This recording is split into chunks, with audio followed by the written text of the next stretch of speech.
Perkenalkan, nama saya Ronaldo Costa dengan NIM 01121004, Prodi Akuntansi. Hari ini saya akan menjelaskan tentang risiko dan hasil pada aset. Selanjutnya adalah pengertian. Dalam dunia usaha, aktivitas investasi dikelompokkan menjadi investasi pada aset real dan investasi pada aset finansial. Investasi pada aset real adalah aset fisik atau aset berwujud, antara lain rumah, tanah, dan emas.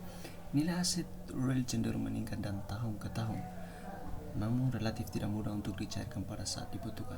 Sedangkan aset finansial adalah aset yang tidak memiliki wujud, antara lain saham, obligasi, dan reksadana. Selanjutnya adalah faktor yang dipengaruhi oleh investor. Pertama adalah return atau keuntungan, merupakan tingkat keuntungan yang diperoleh dari sebuah investasi. Return yang diinginkan dari sebuah investasi harus dibandingkan dengan kompensasi terhadap biaya peluang atau opportunity cost, dan hilang dari risiko adanya perubahan nilai karena inflasi. Yang kedua adalah risk atau risiko, merupakan penyimpangan atau perbedaan antara return yang diharapkan dengan return yang benar-benar diterima oleh investor atau return aktual. Kenyataan yang ternyata tidak sesuai dengan apa yang diharapkan. Risiko merupakan sebuah konsekuensi yang sangat menguntungkan dari sebuah investasi. Yang ketiga adalah the time factor atau faktor waktu.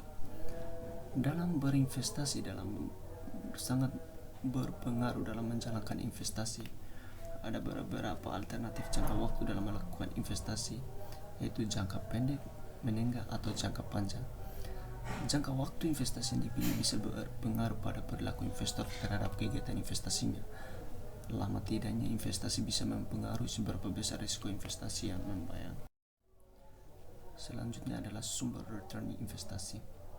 Pertama adalah yield, adalah pendapatan yang diperoleh oleh investor secara rutin atau periodik. Misalnya perusahaan yang berinvestasi pada obligasi, maka yieldnya adalah pembayaran bunga atau kupon obligasi yang akan diterima dalam 3 bulan atau 6 bulan sekali, bahkan 1 tahun sekali. Yang kedua adalah capital gain, adalah naik turunnya nilai investasi atau umumnya instrumen investasi sekuritas, contohnya harga saham. Ketika saham dibeli dengan harga X per lembar dan kemudian saham tersebut dijual dalam harga di atas harga X, maka ada selisih yang akan menjadi keuntungan investor. Yang terakhir adalah konsep risiko atau risk. Risiko adalah bentuk keadaan ketidakpastian tentang suatu keadaan yang akan terjadi di masa yang akan datang atau future, sebagai akibat dari keputusan investasi yang diambil berdasarkan berbagai pertimbangan pada saat ini. Hanya ini yang dari saya. Terima kasih.